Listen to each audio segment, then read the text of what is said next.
ദാമ്പത്യം രചനാ സംഭാഷണം മൈഥിലി മിത്ര ഭാഗം 85. റൂഹി, എനിക്കൊരു PG നമ്മുടെ ഓഫീസിനടുത്ത് സെറ്റാക്കി തരുമോ? ജോലി കഴിഞ്ഞ് ഓഫീസിൽ നിന്നും തിരിച്ചിറങ്ങുമ്പോഴാണ് അനാമിക ഒന്ന് മടിച്ചിട്ടും അവളോട് സഹായം ചോദിച്ചത്. നിനക്കപ്പോൾ എന്നാ പറ്റിയേ?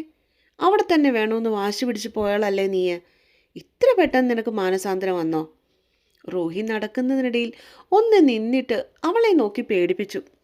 പ്ലീസ് റൂഹി, നീ എന്നോടൊന്നും ചോദിക്കരുത്. എനിക്ക് വേണ്ടി ഒരു PG അറേഞ്ച് ചെയ്ത് തരുവാൻ നിന്നെ കൊണ്ട് പറ്റുമോ ഇല്ലയോ എന്ന് പറ. അനാമിക അവളോട് കെഞ്ചി. ആ, വഴിയുണ്ടാക്കാം, അല്ലാതെ പറ്റില്ലല്ലോ. റൂഹി അവളെ ഒന്ന് കൂർപ്പിച്ച് നോക്കിയിട്ട് മുന്നോട്ടേക്ക് നടന്നു തുടങ്ങി. ഇത് നമ്മൾ എങ്ങോട്ടേക്കാ? പതിവായി പോകുന്ന വഴിയിൽ നിന്നും എതിർവശത്തായി കാണുന്ന റോഡിലൂടെ അകത്തേക്ക് നടക്കുന്നവളെ കണ്ടപ്പോൾ അനാമികയ്ക്ക് എന്തുകൊണ്ടോ ഒരു സംശയം തോന്നി. ശുഭകാര്യങ്ങൾ നീട്ടിക്കൊണ്ട് പോകരുതെന്നാ ശാസ്ത്രം.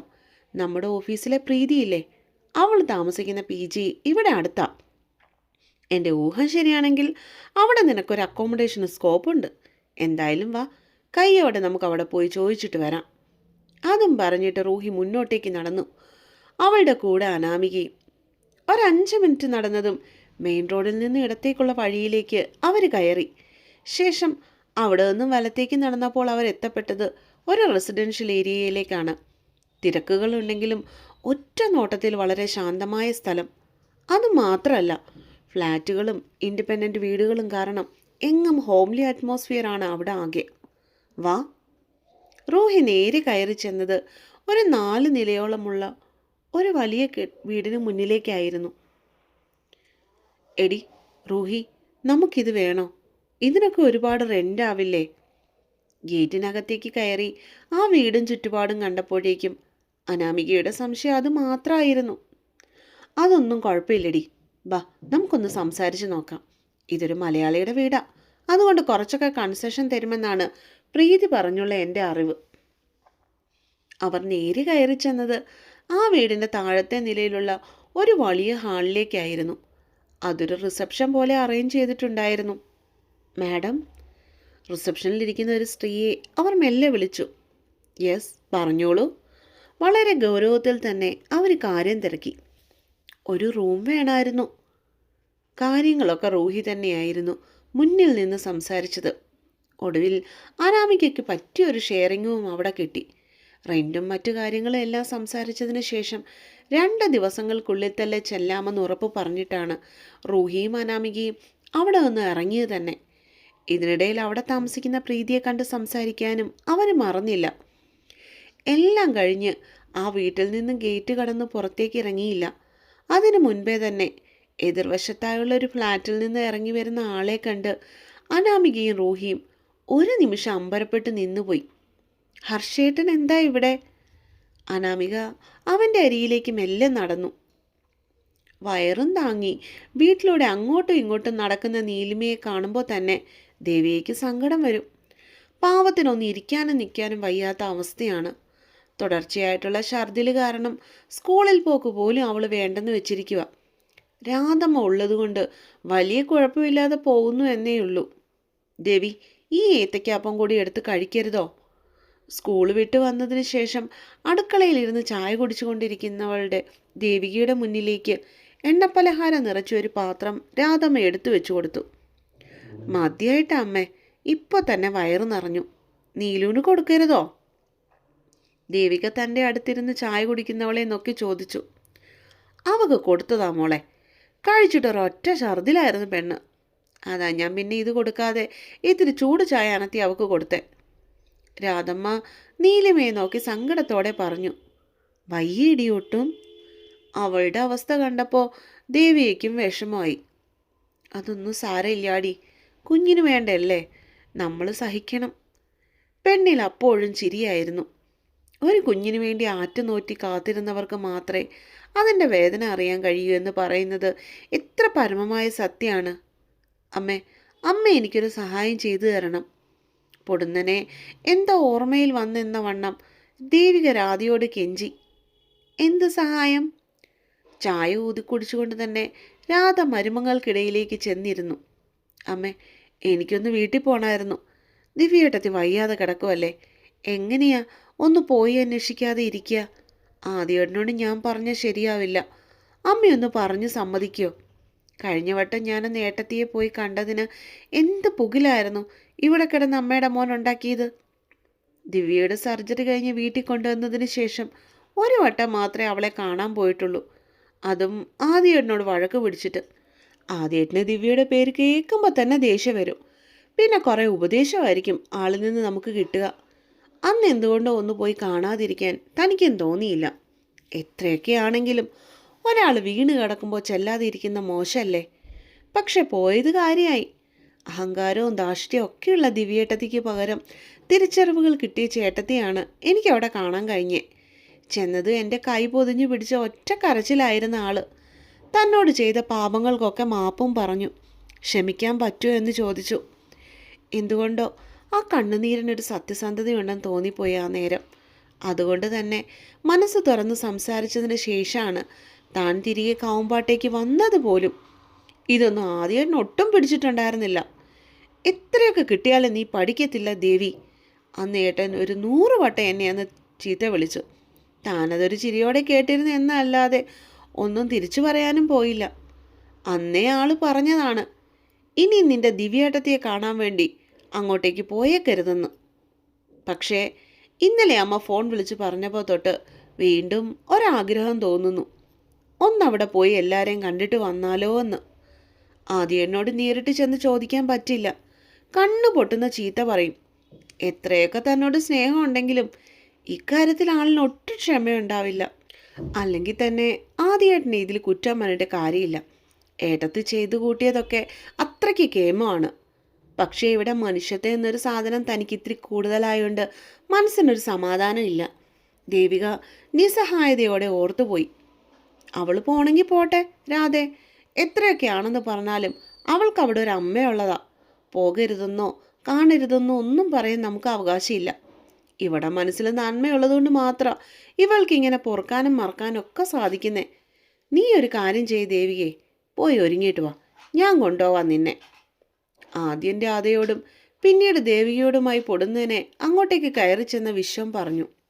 അച്ഛ, അത് പിന്നെ ആദ്യേട്ടൻ അവൻ സമ്മതിക്കില്ലെന്നുള്ളൊരു ഉറപ്പ് ദേവികയ്ക്കുണ്ടായിരുന്നു. അവനോട് ഞാൻ പറഞ്ഞോടാ മോളെ, നീ പോയി റെഡിയായിട്ട് വാ, കുഞ്ഞിനെയും കൂട്ടിക്കോ. വിശ്വം പറഞ്ഞു നിർത്തിയതും ദേവിക സമ്മതത്തോടെ തലയാട്ടി അവിടെ നിന്ന് എഴുന്നേറ്റു. ഒരുങ്ങിയിറങ്ങുമ്പോഴേക്കും കാറിലേക്ക് കയറുമ്പോഴുമൊക്കെ പല പ്രാവശ്യം പെണ്ണ് ആദിയെ ഫോണിൽ വിളിച്ചു. റിങ് പോകുന്നുണ്ടെന്നല്ലാതെ അവൻ കോൾ എടുക്കുന്നുണ്ടായിരുന്നില്ല. എല്ലാവരെയും കണ്ടും കേട്ടും തിരിച്ച് വീട്ടിൽ നിന്നിറങ്ങിയപ്പോഴേക്കും മണി 8 കഴിഞ്ഞിരുന്നു. ഏട്ടത്തിൽ വിന്തി വന്നതിന് ശേഷം അമ്മയ്ക്കിപ്പോൾ ഒരുപാട് മാറ്റം വന്നിട്ടുണ്ടെന്ന് ദേവിയയ്ക്ക് തോന്നി. പഴയതുപോലെ ഒന്നും പറ്റില്ലെങ്കിലും നടക്കാനും എടുക്കാനും ചെറിയ ചെറിയ പണികളൊക്കെ ചെയ്യുവാനും അവരെ കൊണ്ട് സാധിക്കുന്നുണ്ട്. അത്താഴം കഴിച്ചിട്ട് പോകാൻ പറഞ്ഞ് ദേവനും സരസ്വതിയും ഒരുപാട് നിർബന്ധിച്ചെങ്കിലും ആദിയുടെ മുഖം ഓർമ്മയിൽ വന്നതും ദേവിക അത് സ്നേഹത്തോടെ നിരസിക്കുകയാണ് ചെയ്തത്. ദേവന്റെ മകൻ വിഷ്ണുവും കുഞ്ഞിപ്പെണ്ണും തമ്മിലുള്ള കണ്ടുമുട്ടൽ വളരെ നാളുകൾക്ക് ശേഷമായതുകൊണ്ട് മാത്രമാണ് അവിടെ നിന്നുള്ള തിരിച്ചുവരവ് ഇത്രയും താമസിച്ചത് തന്നെ. അച്ഛേ, ആദ്യേട്ടൻ വല്ലതും പറയോ? കാവുമ്പാട്ടേക്കുള്ള തിരിച്ചുള്ള യാത്രയിൽ ദേവികയ്ക്കായിരുന്നു പേടി മുഴുവനും. നീ അവനെ വിളിച്ചല്ലേ ദേവി? അവനല്ലേ കോൾ എടുക്കാതിരുന്നേ? വിശ്വം അവളെ ആശ്വസിപ്പിക്കുവാൻ ശ്രമിച്ചു. ഞാൻ മെസ്സേജ് വിട്ടച്ചേ, സീൻ ചെയ്തിട്ടുണ്ട്, പക്ഷെ അതിന് റിപ്ലൈ ഇല്ല. കോ ഡ്രൈവിംഗ് സീറ്റിലിരിക്കുന്നവൾ തൻ്റെ മടിയിലിരിക്കുന്ന കുഞ്ഞിപ്പെണ്ണിനെ ഒന്നും കൂടെ ഇറുക്ക പിടിച്ചു. അവനൊന്നും പറയില്ലെന്നേ, നീ വെറുതെ ടെൻഷൻ അടിക്കാതെ മോളെ. ആദിയുടെ ദേഷ്യത്തെക്കുറിച്ച് നല്ല അറിവുണ്ടായിട്ടും ആ സമയം ദേവികയെ വെറുതെ പേടിപ്പിക്കാൻ അയാൾ താല്പര്യപ്പെട്ടില്ല എന്നതാണ് സത്യം. ദേഷ്യപ്പെടും, എനിക്കറിയാം. കാറിൻ്റെ ഹെഡ്ലൈറ്റിലെ വെളിച്ചത്തിൽ വെളിവാകുന്ന മുന്നിലെ റോഡിലേക്ക് നോക്കി അവൾ സങ്കടത്തോടെ ഇരുന്നു. ഞാനുണ്ടല്ലോ, ഞാൻ പറഞ്ഞോളാം അവനോട്. അപ്പോഴേക്കും വിശ്വം തൻ്റെ കാറിൻ്റെ വേഗത ഒന്നും കൂടി കൂട്ടിയിരുന്നു. കാവുമ്പാട്ടെ തറവാടിന് മുൻപിൽ അവരുടെ വണ്ടി എത്തിയപ്പോഴേക്കും സമയം ഏതാണ്ട് 8:30 കഴിഞ്ഞിരുന്നു. തികച്ച നിർഭാഗ്യകരം എന്ന് പറയട്ടെ. പേടിച്ച് പേടിച്ച് കാറിൽ നിന്ന് ഇറങ്ങിയവളുടെ കണ്ണുകൾ ആദ്യം പോയത് പാർക്കിങ്ങിൽ കിടക്കുന്ന ആദിയുടെ കാറിലേക്ക് തന്നെയായിരുന്നു. ഈശ്വര, ആദിയേട്ടൻ വന്നു. ആദ്യമായി ആ തറവാടിൻ്റെ പടികൾ കയറുവാൻ അവൾക്ക് അവൾക്കപ്പോൾ ഭയം തോന്നി. ഇരുന്ന് ഇറങ്ങിപ്പോയപ്പോൾ ഇത്രയും പേടിയില്ലായിരുന്നു. അമ്മയും വയ്യാതെ കിടക്കുന്ന ദിവ്യേട്ടത്തെയും ഒന്ന് കാണണമെന്നുള്ള ആഗ്രഹമായിരുന്നു മനസ്സിലപ്പോൾ മുന്നിൽ നിന്നത്. അതിൻ്റെ കൂടെ അച്ഛൻ്റെ സപ്പോർട്ട് കൂടി ആയപ്പോൾ പറ്റിപ്പോയി. ഇനി എന്തൊക്കെ വഴക്ക് കേട്ടാലാണ് ദൈവമേ ഒന്ന് ശരിയാവുക? ആദ്യേട്ടൻ്റെ പിണക്കവും പരുവവും ഒക്കെ പിന്നെയും സഹിക്കാം. ആ ദേഷ്യം ഒട്ടും സഹിക്കാൻ പറ്റില്ല തനിക്ക്. കലിപ്പ് വന്നാൽ വീരഭദ്രവൻ്റെ താണ്ഡവം നടത്തിക്കളയ ആള്. മുന്നിൽ നിൽക്കുന്നവരെ ഭസ്മമാക്കിയിട്ട് പിന്നീട് അടങ്ങൂ. എന്താ മോളെ അവിടെ തന്നെ നിൽക്കുന്നേ? പാർക്കിങ്ങിൽ കൊണ്ടുപോയി വണ്ടി കൊണ്ടിട്ടിട്ട് വന്ന വിശ്വത്തിൻ്റെ ചോദ്യമാണ് പെണ്ണിനെ സ്വബോധത്തിലേക്ക് തിരിച്ചു കൊണ്ടുവന്നത്. ഇപ്പോഴും താൻ മുറ്റത്ത് തന്നെയാണ് നിൽക്കുന്നതെന്ന് അവൾ അപ്പോഴാണ് അറിഞ്ഞത്. അത് പിന്നെ ആദ്യേട്ടൻ വന്നെന്ന് അച്ഛാ തോന്നുന്നേ. പേടിയോടെ അത് പറഞ്ഞപ്പോൾ അച്ഛനൊന്ന് ചിരിക്കുന്നത് മാത്രം അവൾ കണ്ടു. നീ വാ, അവനൊന്നും പറയില്ല, ഞാൻ നോക്കിക്കോളാം. വിശ്വം കൊടുത്ത ഉറപ്പിന്മേൽ അയാൾക്ക് പിന്നാലെ അവൾ നടന്നു, ഒട്ടൊരു വിറയലോടെ. വീടിൻ്റെ ഉമ്മറപ്പടികൾ കയറിയപ്പോഴേ പെണ്ണ് കണ്ടു ഹാളിൻ്റെ സെറ്റിയിലിരിക്കുന്ന ആദിയെ. കാറിൽ നിന്നും ചാടി ഇറങ്ങി നേരത്തെ തന്നെ വീട്ടിലേക്ക് കയറിപ്പോയ കുഞ്ഞിപ്പെണ്ണിനെയും മടിയിലിരുത്തി അവളോട് ചിരിച്ചുകൊണ്ട് എന്തൊക്കെയോ കളികൾ പറയാണ് ആള്. അത് കണ്ടുകൊണ്ട് തന്നെ അച്ഛൻ്റെ പിന്നാലെ ദേവിയും ഹാളിലേക്ക് കയറി. എന്നിട്ട് ആദിയുടെ മുന്നിലായി ചെന്ന് പരങ്ങി നിന്നു. പക്ഷെ അവളെന്നൊരാൾ അവിടെ നിൽക്കുന്നുണ്ടെന്ന് പോലും നോക്കാതെയായിരുന്നു പിന്നീടുള്ള മഹർഷിയുടെ പ്രവൃത്തികൾ പലതും. മടിയിലിരിക്കുന്നവളോട് കളി പറയുന്നുണ്ട്, കൊഞ്ചുന്നുണ്ട്, കൊഞ്ചിക്കുന്നുണ്ട്. അവളുടെ മുഖം നിറയെ ഉമ്മകൾ കൊണ്ട് മൂടുന്നുണ്ട്. അവളുടെ വയറ്റിൽ കിക്കിളിയിട്ടിട്ട് ചിരിപ്പിക്കുന്നുണ്ട്. അങ്ങനെ ആകെപ്പാടെ ബഹളമയം. ഞങ്ങളൊന്ന് ദേവികയുടെ വീട്ടിൽ പോയതാ ആദി, അവിടെ അമ്മയെ കാണാൻ. വയ്യാതെ കിടക്കുന്നതല്ലേ, ഒന്ന് എന്ന് കണ്ടിട്ട് വരാമെന്ന് തോന്നി. ആദിയുടെ മട്ടും ഭാവവും ഒക്കെ കണ്ട് അത്ര പന്തിയല്ലെന്ന് തോന്നിയതും വിശ്വ അവനെതിരായി കിടന്ന കസേരയിൽ ഇരുന്നു കൊണ്ട് ഒരു ചിരിയോടെ പറഞ്ഞു, അതിനവിടെ അമ്മയ്ക്ക് പണ്ടത്തേതുപോലുള്ള അസുഖമൊക്കെ ഇപ്പോഴും ഉണ്ടോ? കുഞ്ഞിനെ കളിപ്പിക്കുന്നതിനിടയിൽ വളരെ ശാന്തമായിട്ട് തന്നെ ആദി ചോദിച്ചു, ഒരു കളിയാക്കലോടെ. പക്ഷേ അവൻ്റെ ആ ചോദ്യം ശാന്തതയ്ക്ക് പിന്നിലുള്ള ഒരു കൊടുങ്കാറ്റായിട്ടാണ് വിശ്വത്തിനും ദേവിയയ്ക്കും തോന്നിയത്. സരസ്വതിക്ക് ഇപ്പോൾ വലിയ കുഴപ്പമില്ല, ദിവ്യയ്ക്കാണ് ഇപ്പോഴും ബുദ്ധിമുട്ട്. നിലവിലുള്ള മുറുക്കം ലഘൂകരിക്കുവാൻ എന്ന വണ്ണം വളരെ അലസമായി വിശ്വം പറഞ്ഞു. അതേസമയം പ്രോട്ടി അങ്ങോട്ടേക്ക് പാഞ്ഞു എന്ന് തത്തയുടെ മടിയിൽ കയറിയിരുന്നതും അവൾ ആ പപ്പിയെ എടുത്തുകൊണ്ട് കളിക്കാനായി എന്നവണ്ണം പുറത്തേക്ക് ഓടി ഇറങ്ങിപ്പോയിരുന്നു.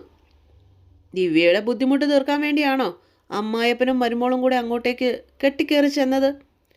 തത്തമ്മ ഇറങ്ങിപ്പോയെന്ന് കണ്ടതും ഒരൊറ്റ ചോദ്യം മാത്രം അവൻ അവരോട് ചോദിച്ചു.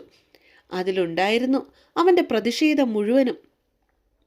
ആദ്യേട്ടാ, ഞാൻ പോകുന്നതിന് മുന്നേ കോള് ചെയ്തായിരുന്നു.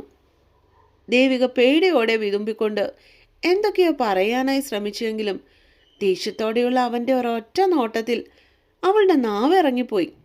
മിണ്ടരുത് നീ. ആദ്യ പെണ്ണിന് നേർക്ക് വിരൽ ചൂണ്ടി. അതും കൂടി കണ്ടപ്പോഴേക്കും അവളുടെ തൊണ്ട വരണ്ടു പോയിരുന്നു. ശരീരം വറച്ചു. കണ്ണിൽ ഇരുട്ട് കയറുന്നത് പോലെ തോന്നിപ്പോയി. കാരണം ആദിയുടെ കൊടിയ ദേഷ്യത്തെ താങ്ങുവാനുള്ള അവളുടെ മനസ്സിനെ പോലെ ശരീരത്തിനും കട്ടിയുണ്ടായിരുന്നില്ല. നീ എന്താ ആദ്യം അവളെ നോക്കി പേടിപ്പിക്കുന്നേ? അവൾ പോയത് അവളുടെ സ്വന്തം വീട്ടിലേക്കാ. അതിനുശേഷം ആ പെങ്കൊച്ചിന് അവകാശമില്ലെന്ന് ചോദിച്ചാൽ നീ വന്നിട്ട് അനുവാദം ചോദിച്ചിട്ട് പോകാനിരിക്കുന്നവളെ ഞാനാണ് നിർബന്ധിച്ച് കൂട്ടിക്കൊണ്ടു പോയത്. തത്തമ്മ അവിടെ ഇല്ലാത്തത് കൊണ്ട് തന്നെ വിശ്വവും മകന് നേരെ ഒച്ച ഉയർത്തി. അപ്പോഴേക്കും നീലിമയും രാധയും ഹാളിലെ ശബ്ദം കേട്ട് അടുക്കളയിൽ നിന്ന് അങ്ങോട്ടേക്ക് ഓടിയെത്തിയിരുന്നു. അവളുടെ വീട്ടിൽ പോയതിനോ അവളുടെ അമ്മയെ കാണുന്നതിനോ ആണോ ഞാൻ ദേഷ്യപ്പെടുന്നത്? മഹർഷി സെറ്റിയിൽ നിന്നും കലിപ്പിട്ടുകൊണ്ട് എഴുന്നേറ്റു. എന്നിട്ട് ദേവിയുടെ മുന്നിലേക്ക് ചെന്ന് നിന്നു. പറയടി, ഞാൻ അതിനാണോ നിന്റെ വീട്ടിലേക്ക് വിടാതെ ഇരിക്കുന്നത്? ചെക്കൻ ആ പെണ്ണിൻ്റെ മുഖത്തേക്ക് നോക്കി ഉച്ചത്തിൽ ശബ്ദം ഉയർത്തി. ആഹാ. തല കുമ്പിട്ട് നിന്നുകൊണ്ട് ദേവിക അല്ല എന്ന് അപ്പോൾ തന്നെ മറുപടി പറഞ്ഞു. പിന്നെന്തിനാടി ഞാൻ നിന്നെ തടയുന്നത്? ചെക്കൻ വീണ്ടും ചോദിച്ചു, കളിപ്പോടെ തന്നെ. നീലിമയ്ക്കും രാധയ്ക്കും അവിടെ നടക്കുന്ന കാര്യങ്ങളെക്കുറിച്ച് ഏകദേശം ഒരു ധാരണ ഉണ്ടായിരുന്നത് കൊണ്ട് തന്നെ അവരത് നോക്കി നിന്നതേയുള്ളൂ. ദിവ്യയിടത്തിയെ കാണാൻ പോകുന്നതിന് ദേവികയുടെ ചുണ്ടുകൾ മെല്ലെ അനങ്ങി. കേട്ടല്ലോ അച്ഛാ, ഇവള് പറഞ്ഞത് കേട്ടല്ലോ? ഇവിടെ ജീവിതം നശിപ്പിച്ച് നാട്ടുകാരുടെ മുന്നിൽ ഇവളെ നാണം കെടുത്തി സ്വന്തം വീട്ടിൽ നിന്ന് അടിച്ചിറക്കിയ ആ മോളെ കാണാൻ ഇവളെന്തിനാ അങ്ങോട്ടേക്ക് പോണേ? പാതിരാത്രി പോകാനിടമല്ലാതെ ഒരു പെൺകുഞ്ഞിനെയും കൊണ്ട് ഉറ്റോരും ഉടയരും ഇല്ലാതെ പെരുവഴിയിൽ ഇവൾ നിൽക്കാൻ ആ കിടക്കുന്ന മോളും ഒരു കാരണമല്ലേ? അങ്ങനെയുള്ള ഓരോരുത്തിമാരുടെ സുഖവിവരം തിരക്കാൻ കാവുമ്പാട്ടെ ദേവിക ആദിദേവിന് എന്താ കാര്യം? ആദിയുടെ അണപ്പല്ല് ഞെരിയുന്ന ശബ്ദം അവിടെയുള്ളവർക്ക് നല്ലതുപോലെ കേൾക്കാൻ കഴിഞ്ഞു. ആദി വേണ്ട, അവളെ ഒന്നും പറയണ്ട. ദേവികയുടെ കണ്ണുകളിൽ നിന്നും ഒഴുകിയിറങ്ങുന്ന കണ്ണുനീര് തറയിൽ വീണ അത്തപ്പൂക്കളം തീർക്കുന്നത് കണ്ടതും രാധ അവരുടെ ഇടയിലേക്ക് കയറി. എന്തു പറയേണ്ടെന്ന് പറയുകയല്ല വേണ്ടത്, ഇവളെ ഉണ്ടല്ലോ. ആദ്യ പെണ്ണിന് നേർക്ക് ഓങ്ങി. പക്ഷേ അവനെ കൊണ്ട് കഴിഞ്ഞില്ല. അവൾ പോയേക്കുന്നു, അതും എൻ്റെ കുഞ്ഞിനെയും കൊണ്ട്. മുഖം കുനിച്ചു നിന്ന് ഏങ്ങിലടിച്ച് കരയുന്നവളെ കണ്ടപ്പോഴേക്കും ആദിയുടെ നെഞ്ചൊന്ന് പൊടിഞ്ഞുവെങ്കിലും ഉള്ളിൽ കിടന്ന് തിളയ്ക്കുന്ന ദേഷ്യത്തെ അവനെ അടക്കി നിർത്താനോ ആയില്ല എന്നതാണ് സത്യം. അവസാനമായിട്ടൊരു കാര്യം ഞാൻ പറഞ്ഞേക്കാം. നിനക്ക് നിന്റെ ഏട്ടത്തിയെ കെട്ടിപ്പിടിച്ചിരിക്കാനാണ് ഇഷ്ടമെങ്കിൽ നീ ഇവിടുന്ന് ഇറങ്ങിപ്പോക്കോ. എന്നിട്ട് അവിടെ കൂടെ പുറത്തോണം. പിന്നെ ഇങ്ങോട്ടേക്ക് തിരിച്ചു വന്നേക്കല്ല്. ഇനി എൻ്റെ കൊച്ചിനെ കൊണ്ട് പോയാലുണ്ടല്ലോ, നീ വിവരം അറിയും ദേവികേ. ആദി അവസാനമായി പറഞ്ഞുകൊണ്ട് അവളിൽ നിന്നും തിരിഞ്ഞതും എന്തോ തട്ടിമറിയുന്ന ശബ്ദം ഹാളിൽ ഉച്ചത്തിൽ മുഴങ്ങി. കൂടെ രാധമ്മയുടെ നിലവിളിയും. അപ്പോൾ അടുത്ത പാട്ടുമായിട്ട് നാളെ വരാം കേട്ടോ. നിങ്ങളുടെ അഭിപ്രായങ്ങൾ എല്ലാവരും എന്നെ എഴുതി അറിയിക്കണം. പിന്നെ ഇനിയും ചാനൽ സബ്സ്ക്രൈബ് ചെയ്യാത്ത ഒരുപാട് പേരുണ്ട് കേട്ടോ. അവരെല്ലാവരും എൻ്റെ ചാനലൊന്ന് സബ്സ്ക്രൈബ് ചെയ്തിട്ട് ശ്രദ്ധിക്കണം കേട്ടോ.